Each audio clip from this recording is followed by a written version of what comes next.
पुण्यातल्या कोथरूडमधून समोर आलेली आहे। 3 मुलींसोबत पोलिसांकडून गैरवर्तन करण्यात आल्याचा आरोप करण्यात आलेला आहे आणि या प्रकरणी आपण बघतोय की पुणे सत्र न्यायालयाने 6 पोलीस अधिकाऱ्यांवर गुन्हे दाखल करण्याचे आदेश दिलेले आहेत। पोलिसांनी अधिकाराचा गैरवापर केल्याचं कोर्टाने म्हटलंय। संबंधित मुली आणि विविध संघटनांकडून कोर्टात पोलिसांच्या विरोधात याचिका दाखल करण्यात आली होती आणि त्यावर आता कोर्टाने 6 पोलिसांवर गुन्हे दाखल करा असे आदेश दिले।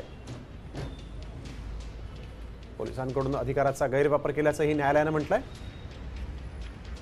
तर पुढील बातमी देखील पुण्यातूनच समोर आलेली आहे। याविषयी एक महत्त्वाची बातमी, रुपाली चाकणकरांवर गुन्हा दाखल करा या अशी मागणी वंचितने केलेली आहे। कोथरूड पोलीस स्टेशनच्या वादातील एका पीडित महिलेने आपण बघतोय या ठिकाणी चाकणकरांना पत्र लिहिलं होतं, मात्र चाकणकरांनी न्याय न देता ते पत्र पीडितेच्या नाव आणि जातीच्या उल्लेखासह सोशल मीडियावर पोस्ट केलं। त्यामुळे गोपनीय माहिती उघड केल्याबद्दल चाकणकरांवर गुन्हा दाखल करण्याची मागणी आता करण्यात आलेली आहे।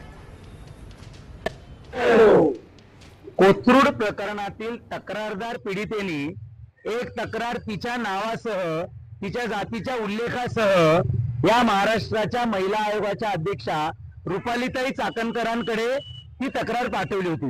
ती तक्रार त्यांनी संपूर्ण वाचून घेतली, तक्रारदारांचं नाव वाचलं, तक्रारदारांची जातीचं नाव वाचलं। हे सगळं वाचल्यानंतर सुद्धा महिला आयोगाच्या अध्यक्षा रुपालीताई चाकणकर यांनी त्या तक्रारदार पीडित महिलेला न्याय तर दिलाच नाही, सीपी साहेबांना सांगून या प्रकरणामध्ये गुन्हा दाखल करा असं तर सांगितलंच नाही। याच्यावर त्यांनी